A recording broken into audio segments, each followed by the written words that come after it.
Hello नमस्कार, welcome to inculcate learning pedagogy special classes हम कर रहे हैं। ऑल्दो ये DSSB के लिए मैं कर रही हूँ, बट सभी के लिए इंपॉर्टेंट है बिकॉज डीप में है थोड़ी सी पेडागोजी। और 11th क्लास का ये हमारा सेकंड चैप्टर था और सेकंड में भी सेकंड पार्ट है, जिसमें आज हम बात करेंगे जो एक्चुअल में मेथड्स हैं इंक्वायरी के लिए साइकोलॉजी में, कि कैसे हम जांच करते हैं या कैसे हम एक्सपेरिमेंट करते हैं, चीजें करते हैं, डाटा कलेक्शन वगैरह।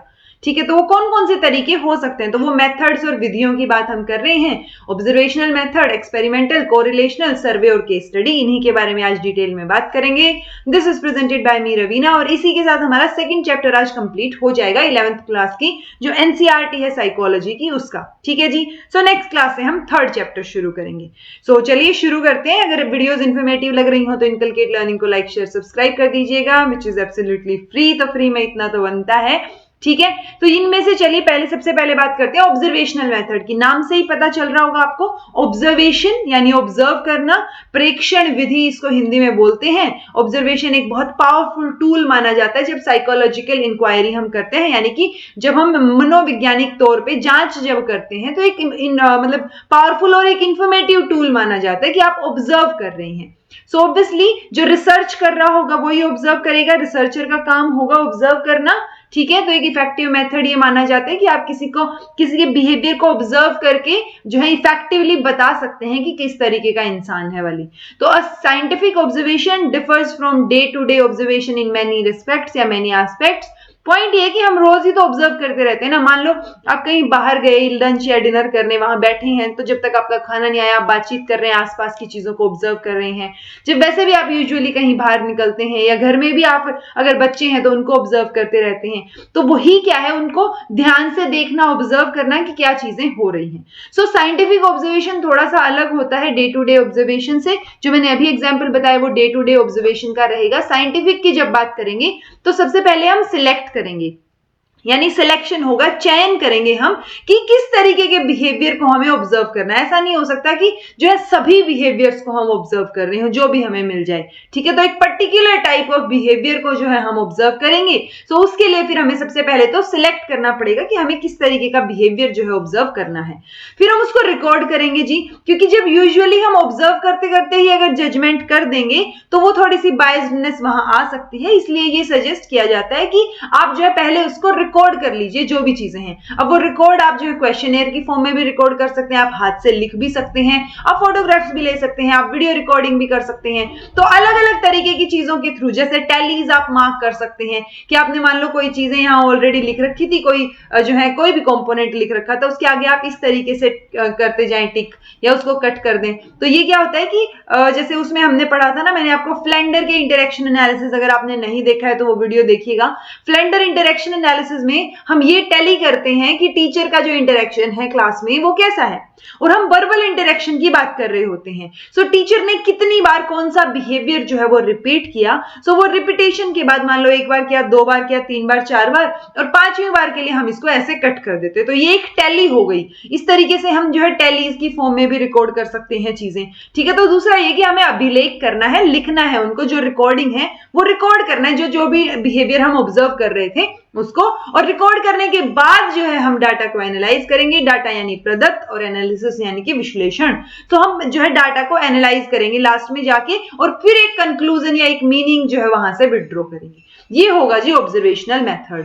तो ये इंपॉर्टेंट हो जाता है क्योंकि ऑब्जर्वेशन, अच्छा ऑब्जर्वेशन अच्छे तरीके से करना, वो भी एक तरीके से अपने आप में एक कला है, कौशल है, यानी स्किल है अपने आप में, कि आप किस तरीके से ऑब्जर्व करते हैं। हर कोई ऑब्जर्व नहीं कर पाता, थोड़े पेशेंस की जरूरत पड़ती है कि आप देख रहे हैं, ऑब्जर्व कर रहे हैं, बैठे हैं वहां पे। ठीक है, क्योंकि उन्हीं चीजों को देखे जाना, ऑब्जर्व करना, रिकॉर्ड करना बहुत मुश्किल हो जाता है। सो ऑब्जर्वेशन भी अपने आप में एक स्किल है, और उसमें भी ये देखना कि कौन सी चीज ऑब्जर्व करनी है, कौन सी नहीं करनी है। ओके, सो वो एक बहुत बड़ी कला या स्किल है। और उसी के संदर्भ में दो तरीके से ऑब्जर्वेशन हो सकता है। एक है नेचुरलिस्टिक वर्सेस कंट्रोल्ड ऑब्जर्वेशन, यानी प्रकृतिवादी बनाम नियंत्रित प्रेक्षण, जिसमें नेचुरलिस्टिक मतलब हम नेचुरल सेटिंग में जो है ऑब्जर्व करेंगे। मान लो मुझे स्कूल में जाके किसी क्लास को ऑब्जर्व करना है कि टीचर पढ़ा रहा है, और मुझे सिर्फ ऑब्जर्व करना है कि किस तरीके से बच्चे बिहेव करते हैं।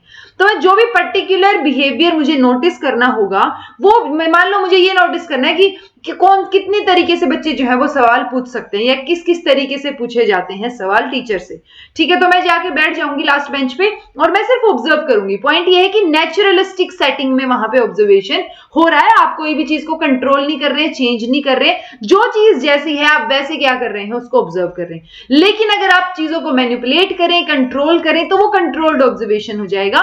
जैसे कि एनसीईआरटी में एक बिब लताने और जो है जॉन का एक एक्सपेरिमेंट दे रखा है। ये दो अमेरिकन साइकोलॉजिस्ट थे। इन्होंने क्या एक्सपेरिमेंट किया, इन्होंने जो है बहुत सारे लोगों को एक एक करके बुलाया, ठीक है, उनका इंटरव्यू लेने के लिए, और उसके बाद उन्होंने उनको एक क्वेश्चनेयर दिया और क्वेश्चनेयर के बाद उनको एक रूम में भेज दिया कि आप यहां बैठ के इस क्वेश्चनेयर को फिल कीजिए। अब वो अलग अलग तरीके के रूम थे, मतलब एक रूम इस तरीके का था कि वहां पे आपने भेज दिया और वही रूम है बस, मतलब उसमें आप अकेले ही बैठे हैं और कोई नहीं बैठा है। एक रूम था जिसमें ऑलरेडी आपसे पहले भी एक दो लोग बैठे हैं, ठीक है, और पॉइंट ये है कि उनमें से कुछ लोगों को बता दिया ये चीज कि भाई आप जब जाएंगे तो वहां जो है धुआं आएगा आपके रूम में और वो आपको उसके ऊपर रिएक्ट नहीं करना है धुएं के ऊपर, ठीक है, उसको मतलब उसकी शिकायत करने या इमरजेंसी की शिकायत करने के लिए नहीं उठना है। ओके, और कुछ एक लोगों को नहीं बताया।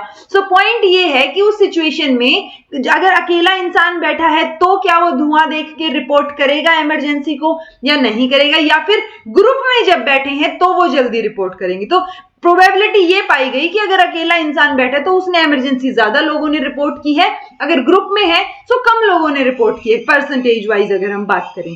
पॉइंट सिर्फ इतना सा है कि वो जो धुआं है जो हम कंट्रोल कर सकते हैं कि हमें देना है नहीं देना है उस रूम में, सो वो क्या हो गई, एक कंट्रोल्ड जो है सिचुएशन में हम चीजों को ऑब्जर्व कर रहे हैं, ठीक है। सो ऐसे ही आप कोई और एग्जाम्पल भी ले सकते हैं। नेचुरलिस्टिक में सिर्फ इतनी सी बात है कि जो भी नेचुरल सेटिंग है, मान लो आपने डिस्कशन में ये देखना है कौन बच्चा कितना कॉन्ट्रीब्यूट कर रहा है, सो बीइंग अ टीचर आप वहां बैठ जाएंगे या फिर आप जो है एक ग्रुप का हिस्सा बन के ही वहां बैठ जाएंगे, ठीक है। तो वो नेचुरलिस्टिक सेटिंग्स में हो रही हैं चीजें, कंट्रोल्ड में आप चीजों को चेंज कर सकते हैं। लेबोरेटरी टाइप की सेटिंग जो है वो यहाँ पे दिखेगी। मान लो आप हॉस्पिटल्स में, घर पे, स्कूल में या डे केयर सेंटर्स पे कोई चीज ऑब्जर्व करें तो वो नेचुरलिस्टिक सेटिंग है। जब आप लैब में कोई एक्सपेरिमेंटल तौर पे चीजों को ऑब्जर्व कर रहे हैं तो वो कंट्रोल्ड ऑब्जर्वेशन हो जाएगी, यानी उस पर आपका नियंत्रण है। अब इसी में दूसरी चीज आ सकती है non participant versus participant observation, यानी असहभागी बनाम सहभागी परीक्षण। तो इसमें क्या होगा कि जो रिसर्चर है, जो ऑब्जर्व करने वाला है, बेसिकली जो ऑब्जर्वर है, वो एक तो या तो उस ग्रुप का पार्ट हो ऑलरेडी और एक नहीं हो, ठीक है। अब मान लो एक डिस्कशन चल रहा है, अगर आप साइड में बैठ के उस डिस्कशन को ऑब्जर्व कर रहे हैं क्योंकि आप उसमें पार्टिसिपेट नहीं कर रहे, तो वो नॉन पार्टिसिपेंट ऑब्जर्वेशन हो जाएगा क्योंकि आपने उसमें भाग नहीं लिया है, तो वो असहभागी परीक्षण हो जाएगा। लेकिन अगर आप भी उसी ग्रुप का मेंबर बनके डिस्कशन में बैठे हैं और फिर आप चीजों को ऑब्जर्व कर रहे हैं तो वो पार्टिसिपेंट ऑब्जर्वेशन हो जाएगा, बिकॉज उस एक्टिविटी में आप पार्ट ले रहे हैं, साथ के साथ ऑब्जर्व कर रहे हैं, ठीक है। तो ये दो तरीके से होंगी, एक नेचुरलिस्टिक वर्सेस कंट्रोल्ड और एक नॉन पार्टिसिपेंट वर्सेस पार्टिसिपेंट। अगर हम एडवांटेज की बात करें तो ऑब्वियसली हम जो है नेचुरलिस्टिक सेटिंग में चीजों को ऑब्जर्व कर सकते हैं वाली सिचुएशन, बट लेबर इंटेंसिव होगा, टाइम कंज्यूमिंग होगा और susceptible to the observers biasness. Because मैं अगर ऑब्जर्व कर रही हूं और मान लो मैं एक ऐसी क्लास को ऑब्जर्व कर रही हूं जिसको मैं रोज पढ़ाती हूं, तो हो सकता है किसी पर्टिकुलर बच्चे की तरफ जो है मेरी एक फेवरेटनेस या चीजें झलकें, तो वो ऑब्जर्वर की एक बायस्डनेस भी हो सकती है। हमारी ऑब्जर्वेशन जो है वो डे टू डे लाइफ या कौन इंसान सामने खड़ा है उस बेसिस पे इन्फ्लुएंस हो सकती है, प्रभाव उसके ऊपर पड़ेगा, तो वो एक जो है भेदभाव कहीं ना कहीं दिख सकता है। ओके, तो ये सबसे बड़ा क्या रहेगा इसका, ये तीन, एक तो लेबर इंटेंसिव कि आपको बहुत सारा काम करना पड़ेगा, अगर आपको अलग अलग जाके ऑब्जर्व करना है तो वो एक मजदूर वाला काम हो गया, टाइम कंज्यूमिंग रहेगा, और ऑब्जर्वर जो है वो बायस्ड भी हो सकता है, ठीक है। लेकिन हम इसको कैसे कर सकते हैं, मतलब वो होता है ना कि यूजुअली ये जो जैसा ऑब्जर्वर देखना चाहता है वही देखता है, तो we see things as we are not as things are, मतलब हम जिस तरीके से चीजों को देखना चाहते हैं हम वैसे देखते हैं, ना कि ऐसे कि जो चीज जैसी है वैसे देखें। ओके, तो ये बहुत पॉपुलर सेइंग है, कहावत है इंग्लिश में। एंड पॉइंट ये है कि जब हमें ऑब्जर्व, मतलब अगर हम ऑब्जर्व कर रहे हैं ना चीजें, तो हमें उसी टाइम पे उनको एनालाइज नहीं करना चाहिए। हम ये कर सकते हैं कि उनको ऑब्जर्व करके हमने उस बिहेवियर को रिकॉर्ड कर लिया और रिकॉर्ड करने के बाद जो है हम उसको इंटरप्रेट कर रहे हैं, उसी टाइम इंटरप्रेट नहीं कर रहे, बिकॉज पॉसिबिलिटी है कि बाद में जब आप जो है इंटरप्रेट करेंगे बैठ के तो आप एक लॉजिकल माइंड के साथ उनको जो है वो एनालाइज कर पाएंगे। ठीक है जी। दूसरा मेथड आता है एक्सपेरिमेंटल मेथड। एक्सपेरिमेंट करके देख रहे हैं आप इसमें, यानी कि एक कॉज एंड इफेक्ट रिलेशनशिप इसमें हम बताते हैं। प्रायोगिक विधि है कि क्या कारण है और क्या जो है ना उसका रीजन वो निकल के आ रहा है, प्रभाव यानी इफेक्ट निकल के आ रहा है। सो कोई भी चीजें जब हो रही हैं तो जो वेरिएबल्स हैं, जो चीजें चेंज हो रही हैं कंट्रोल्ड सेटिंग में, तो जो दो सेट ऑफ इवेंट या सेट ऑफ वेरिएबल्स हैं उसके बीच में क्या रिलेशन है और क्या कारण है। तो कॉज एंड इफेक्ट रिलेशनशिप हम हमेशा एक्सपेरिमेंटल मेथड में बात करते हैं। उसमें एक वेरिएबल का कॉन्सेप्ट आ जाता है जिसको परिवर्त्य भी बोलते हैं। तो कॉन्सेप्ट ऑफ वेरिएबल मतलब जो चीज चेंज होगी, it takes on different values and may be measured is a variable. तो जिसको हम मेजर कर सकते हैं और वो जो कि स्टिमुलस के हिसाब से चीजें चेंज हो जाएंगी, यानी स्टैटिक नहीं है, चीज जैसी है वैसी नहीं है, चेंज होती रहेगी। ठीक है। सो एक इन्होंने ये भी बोला था जो कि इंपॉर्टेंट पॉइंट है कि कोई भी ऑब्जेक्ट अपने आप में वेरिएबल नहीं होता, उसके एट्रीब्यूट्स जो हैं वो वेरिएबल होते हैं। जैसे मान लो ये पेन है जिससे हम लिख रहे हैं, सो ये पेन वेरिएबल नहीं है। ये पेन जो है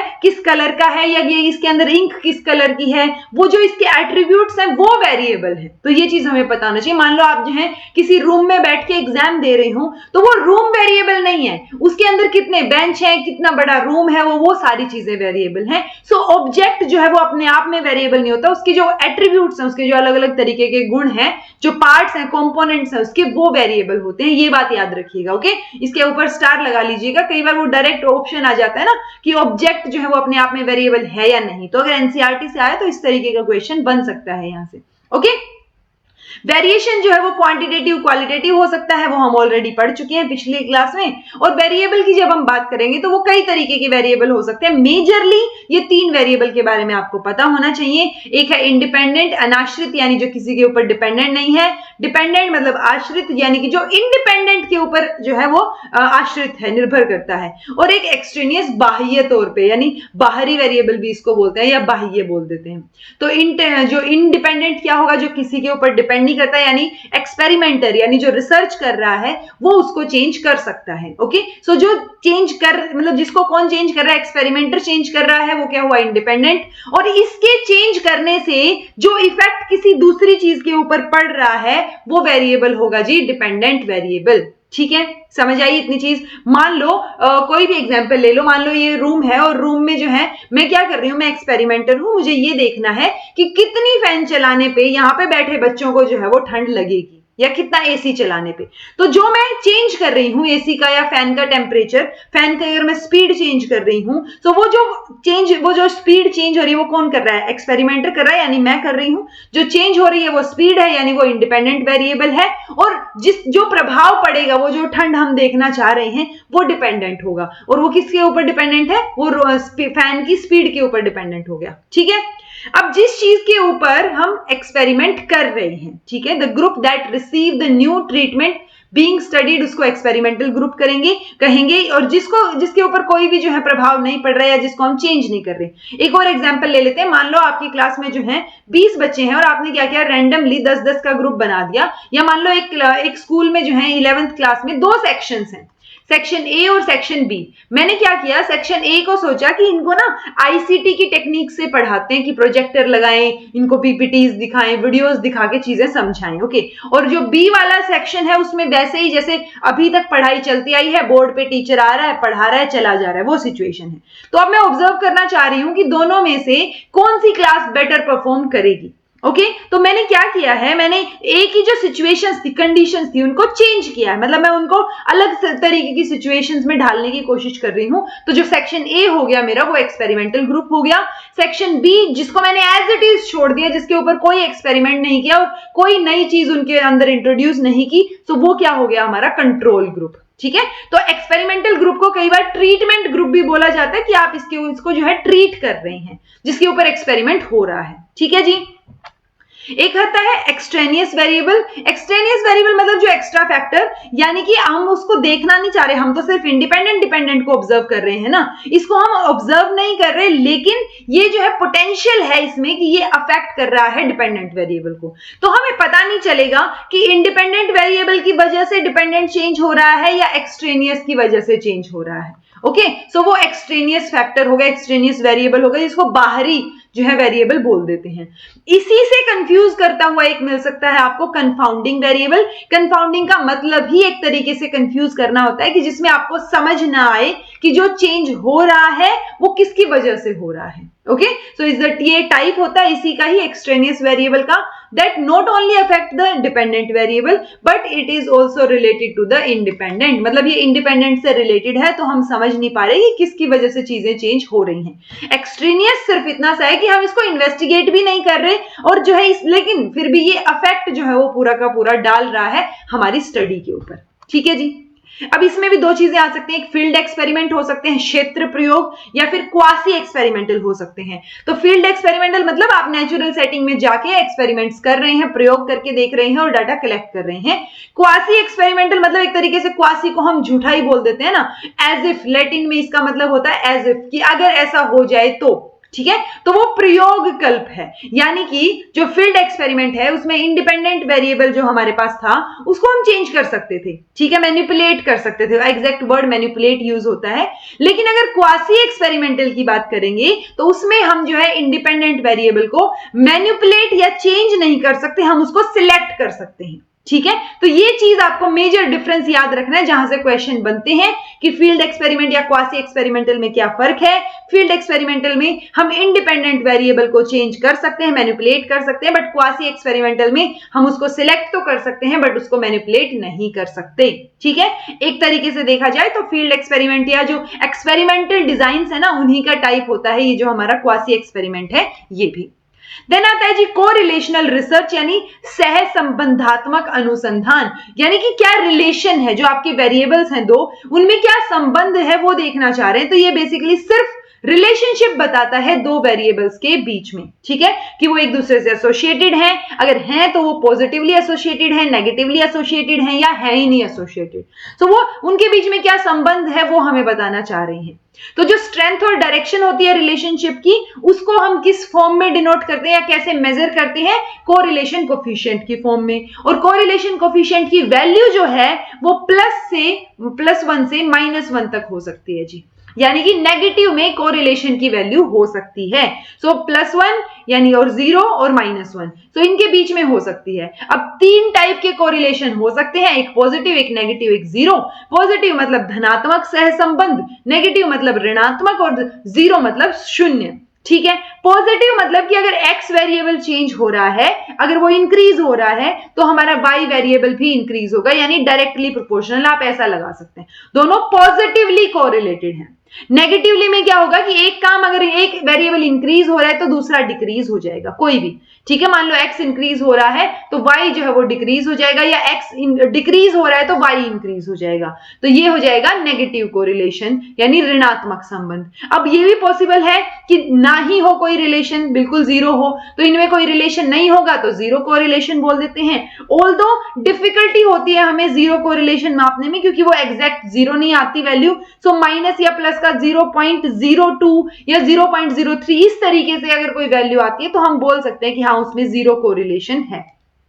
अगर पॉजिटिव कोरिलेशन, देखिए हमने बोला ना कि +1 से -1 तक हो सकती है वैल्यू। ठीक है, अगर पॉजिटिव कोरिलेशन है तो उसकी वैल्यू 0 से +1 तक होगी, अगर नेगेटिव कोरिलेशन है तो 0 से -1 तक होगी। ओके, जितनी ज्यादा वैल्यू 1 के करीब होगी, यानी कि मान लो एक वैल्यू आपको दे रखी है 9.5 और एक दे रखी है 4.5, तो जो 9.5 है वो ज्यादा पॉजिटिवली कोरिलेटेड है, मतलब वो स्ट्रांगली कोरिलेटेड है, ऐसा हम मानेंगे।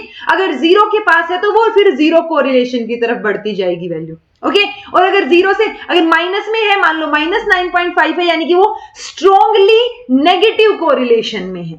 ठीक है जी, सो आई होप आपको ये 3 चीजें समझ आई हो, positive correlation, negative correlation, 0 correlation, और यूजुअली इनकी वैल्यू जो है आप याद रखेंगे +1 से -1 तक वेरी करती है। ठीक है जी, अब सर्वे रिसर्च, जिसमें आप सर्वे करते हैं, सर्वे रिसर्च बेसिकली कब जो है वो ज्यादा फॉर्म में आया एग्जिस्टेंस में, ये जानने के लिए कि ओपिनियन या एटीट्यूड या सोशल फैक्ट्स क्या हैं। जैसे कई बार जो होते हैं ना इलेक्शंस होते हैं, उस टाइम पे जो पोल्स कंडक्ट किए जाते हैं या वो सर्वे कंडक्ट किए जाते हैं, तो वो एक तरीके से क्या है, लोगों का क्या विचार है किसी भी पर्टिकुलर पार्टी की तरफ, वो देखने के लिए, उनका ओपिनियन जानने के लिए वो सर्वेज जो है वो बनाए जाते हैं या किए जाते हैं। ठीक है, सर्वे को सर्वेक्षण अनुसंधान भी बोलते हैं। अलग अलग तरीके हो सकते हैं, जैसे आप पर्सनल इंटरव्यूज कर रहे हैं, पर्सनल में भी दो चीजें हो सकती है, एक स्ट्रक्चर्ड हो, एक नॉन स्ट्रक्चर्ड इंटरव्यू हो। स्ट्रक्चर्ड में आप प्रॉपर तरीके से सारी चीजें होंगी, एक फॉर्म में होंगी, फॉर्मल तरीके से। नॉन स्ट्रक्चर में आपने जो सामने मिल गया उसी का इंटरव्यू ले लिया, आपको इलेक्शन के टाइम का ही अगर आप एग्जाम्पल लें तो। ठीक है, क्वेश्चनियर सर्वे, जिसमें आप क्वेश्चंस लिखते हैं बहुत सारे और उनको फिल करने को बोलते हैं, फिर वो कलेक्ट करते हैं और उसके बेसिस पे आपको एनालाइज करते हैं। टेलीफोन सर्वे फोन पे ही हो जाएगा, जैसे कि जब कोविड आया था हमारा, सो कोविड के दौरान अगर आपको याद हो, जब आपने डोज लगवाई होगी जो कोविड का जो हमारी वैक्सीन थी, उसके बाद एक होम मिनिस्ट्री की तरफ से कॉल आपको रिसीव हो रहा था कि आपने जो है वो कोविड की वैक्सीन ले ली, नहीं ले ली, आपका एक्सपीरियंस कैसा रहा। तो वो एक ओवरऑल सर्वे था कि कितने लोगों ने जो है वो इंडिया के लेवल पे क्या किया है, कोविड की वैक्सीन ली है। ओके, तो वो टेलीफोन पे सर्वे हो रहा था, तो वो टेलीफोनिक सर्वे हो जाएगा। सो अलग अलग तरीके से सर्वेज जो है वो हो सकते हैं, ये भी एक तरीका हो सकता है जांच करने का, या जो हम अभी मतलब एक मेथड हो सकता है जो हम पढ़ रहे हैं। केस स्टडी, व्यक्ति अध्ययन, यानी एक पर्टिकुलर केस को इन डेप्थ स्टडी करना। ठीक है, so the emphasis is on in depth study of a particular case, इसलिए इसको केस स्टडी बोल दिया जाता है। रिसर्चर्स जो है वो यूजुअली क्रिटिकल इंफॉर्मेशन या नई लर्निंग को समझने की इसमें कोशिश कर रहे होते हैं कि क्या चीज हमें मिल जाए। अलग अलग तरीके से हो सकती है, मान लो आपने इंडिविजुअल की अलग अलग कैरेक्टरिस्टिक्स जाननी है, सो आप जो है क्या करेंगे, या कोई स्मॉल ग्रुप की जाननी, मान लो मुझे सिर्फ रविंद्रनाथ टैगोर के बारे में स्टडी करनी है, तो वो केस स्टडी हो जाएगी रविंद्रनाथ टैगोर की। अगर मुझे ग्रुप में करनी है, मान लो मैंने ये सोचा कि मुझे क्रिएटिव राइटर्स जो हैं उनके बारे में स्टडी करना है, तो मेरे बेसिस क्या क्या है, किस किस बेसिस में मैं क्रिएटिव राइटर्स जो है मान के चल रही हूँ किसी राइटर को, सो वो फिर ग्रुप में स्टडी हो जाएगी। इंस्टीट्यूशन वाइज स्टडी हो सकती है कि जो है स्कूल की फंक्शनिंग बढ़िया है नहीं है, या ऑफिस के पर्टिकुलर कॉर्पोरेट ऑफिस के बारे में हम स्टडी कर सकते हैं, या हम ये देख सकते हैं कि कौन कौन से बच्चे जो हैं वो एक्सपोज, मतलब डिवास्टेटिंग, बहुत जो है वो हमारे सुनामी जो बहुत ऐसे तहस नहस कर देने वाली थी, उससे कौन कौन से बच्चे जो है वो एक्सपोज हुए हैं, एक्सपोजर उनका हुआ है, या उसकी जो होता है ना भेंट में आए हैं वाली सिचुएशन की, सुनामी जो है जब आई तो कौन कौन से बच्चों को कितना नुकसान हुआ है। या पोल्यूशन के बारे में अगर हम स्टडी करें, तो कोई भी एक मुद्दा उठाइए, उसके बारे में जब आप इन डेप्थ स्टडी करते हैं तो वो केस स्टडी हो जाती है। ठीक है जी। एक और ये टॉपिक जो है आपकी बुक में दिया हुआ है 11th क्लास के एनसीईआरटी में, मनोवैज्ञानिक परीक्षण या साइकोलॉजिकल टेस्टिंग, जिसमें ये टेस्टिंग की बात करते हैं कि कोई भी साइकोलॉजिकल टेस्ट जो है वो ऑब्जेक्टिव होना चाहिए, वैलिड होना चाहिए, रिलायबल होना चाहिए। Okay, plus types of test की भी इन्होंने verbal, non verbal test, although बहुत कम, मतलब इन्होंने बहुत कम उसमें बात की है, मोटे मोटे तौर पे चीजें बता रखी हैं। एक वीडियो है टेस्ट कंस्ट्रक्शन की वीडियो जो मैंने बना रखी है चैनल पे, 1 घंटे के अराउंड वीडियो है, ये मैं सजेस्ट करूंगी आप, ये जो पोर्शन है ये मैंने इन डिटेल में वहां पे करवा रखा है, इनफैक्ट इससे ज्यादा कहीं बुक से तो कहीं ज्यादा डिटेल में करवा रखा है, तो एक बार टेस्ट कंस्ट्रक्शन की वीडियो देख लीजिएगा। उसमें standardised test, non standardised test, या क्राइटेरिया रेफरेंस्ड, नॉर्म रेफरेंस्ड, तो वो सारी की सारी चीजें मैंने करवा रखी है। टेस्ट के टाइप करवा रखे हैं। ऑब्जेक्टिव मैं आप लोगों को ऑलरेडी बता चुकी हूँ कि ऑब्जेक्टिविटी क्या होती है, कि आप जो है मतलब भेदभाव ना हो, या फिर ये लगा सकते हैं कि मान लो मैं कोई एक्सपेरिमेंट कर रही हूँ और कोई एक और इंसान एक्सपेरिमेंट कर रहा है, तो अगर सेम एक्सपेरिमेंट कर रहे हैं, वो ना सेम रेसिपी के साथ कोई चीज आप कर रहे हैं तो सेम बननी चाहिए, कोई रिजल्ट जो है वो डिफर नहीं करने चाहिए, तो वो ऑब्जेक्टिविटी हो गई। वैलिडिटी मतलब कितना जो है वो आप जो चीज देखना चाह रहे हैं क्या वही चीज निकल के आ रही है। मान लो आप ये देखना चाह रहे हैं कि फर्स्ट से लेके सेकंड 2 चैप्टर का आपने टेस्ट बोल दिया क्लास में जाके, लेकिन आपने जो कंटेंट दिया, जो टेस्ट में मार्क्स के लिए या जो क्वेश्चंस दिए वो सिर्फ फर्स्ट चैप्टर से दे दिए, तो वो कंटेंट वैलिडिटी तो नहीं हुई ना, कि आप देखना तो 2 चैप्टर का चाह रहे थे, आपने दे 1 का ही दिया, तो वो वैलिड नहीं होगा एक तरीके से। ऐसे ही रिलायबिलिटी यानी विश्वसनीयता की बात करते हैं कि कितना रिलायबल है कोई टेस्ट, तो ये सारी चीजें मैंने वहां करवा रखी हैं। प्लस रिलायबिलिटी में एक चीज आप याद रख सकते हैं, ऑल्दो इस बुक में तो सिर्फ टेस्ट रीटेस्ट मेथड और स्प्लिट हाफ मेथड का सिर्फ नाम लिख रखा है, वो बता रखा है, बट इन डिटेल अगर हम बात करें तो रिलायबिलिटी या विश्वसनीयता देखने के लिए ये अलग अलग टाइप के मेथड्स हैं। तो आपको सिर्फ इतना ध्यान रहना चाहिए कि ये जो मेथड के नाम है ना, ये किस लिए है, रिलायबिलिटी को टेस्ट करने के लिए है ये, ओके क्योंकि कई बार सिंपल सा क्वेश्चन इतना पूछ लेते हैं कि टेस्ट रीटेस्ट स्प्लिट हाफ इंटरेटर, ये जो मेथड्स हैं ये किसके लिए यूज किए जाते हैं, वैलिडिटी रिलायबिलिटी ऑब्जेक्टिविटी, तो ये रिलायबिलिटी को टेस्ट करने के लिए यूज किए जाते हैं। जैसे टेस्ट रीटेस्ट मतलब एक बार टेस्ट लिया, कुछ टाइम बाद फिर से टेस्ट लिया, ठीक है। तो वो चीज है कि आपने सेम ग्रुप के ऊपर सेम एक्सपेरिमेंट करके देखा लेकिन टाइम थोड़ा सा बढ़ा दिया। तो आप देखना चाह रहे हैं कि अगर आपने आज टेस्ट लिया और 10 दिन बाद टेस्ट लिया तो रिजल्ट में क्या डिफरेंस आ रहा है। अगर रिजल्ट सेम है तो बढ़िया है, यानी स्टेबल है, तो ये मेजर ऑफ स्टेबिलिटी को बताता है कि कितना स्टेबल है, स्थिरता कितनी है। Equivalent form method give two form of the test to the same group in close succession. So उसमें equivalence आप देखना चाह रहे हैं, दो अलग अलग टेस्ट आपने सेम ग्रुप को दे दिए उसी टाइम पे और फिर आप देखना चाह रहे हैं कि कितने बढ़िया या सेम रिजल्ट्स आ रहे हैं। Test retest with equivalent form यानी कि अब इन दोनों को मिला दिया तो दोनों में हम स्टेबिलिटी भी देखना चाह रहे हैं और इक्विवेलेंस भी देखना चाह रहे हैं। स्प्लिट हाफ मेथड मतलब इंटरनल कंसिस्टेंसी के लिए, मतलब एक टेस्ट आपने एक बार दिया, उसको दो पार्ट में डिवाइड कर दिया, मतलब ओड आइटम इवन आइटम, तो आपने दो अलग अलग मतलब स्प्लिट कर दिया उसको ना, तो वो तब आप चेक करना चाह रहे हैं कि कितना रिलायबल है, क्या रिलेशन है, ओके। ऐसे ही कुडर रिचर्डसन का है और एक इंटररेटर मेथड है। तो पॉइंट सिर्फ इतना सा है कि आपको ये मेथड्स के नाम तो एटलीस्ट पता होने चाहिए कि ये टाइप्स ऑफ रिलायबिलिटी जानने के लिए या रिलायबिलिटी किस तरीके की है वो जानने के लिए इन टेस्ट का इस्तेमाल किया जाता है, ठीक है जी। ये हो गया आपका सेकंड चैप्टर। जो वीडियो मैंने आपको सजेस्ट की है उसको देख लीजिएगा। This was all about today. Thank you so much for watching. Be happy, keep smiling, subscribe to inculcate learning and be consistent in your studies, because consistency ही आपको जो है वो एक सक्सेस लेवल तक पहुंचाएगी। Okay, so this was all about today. Thank you.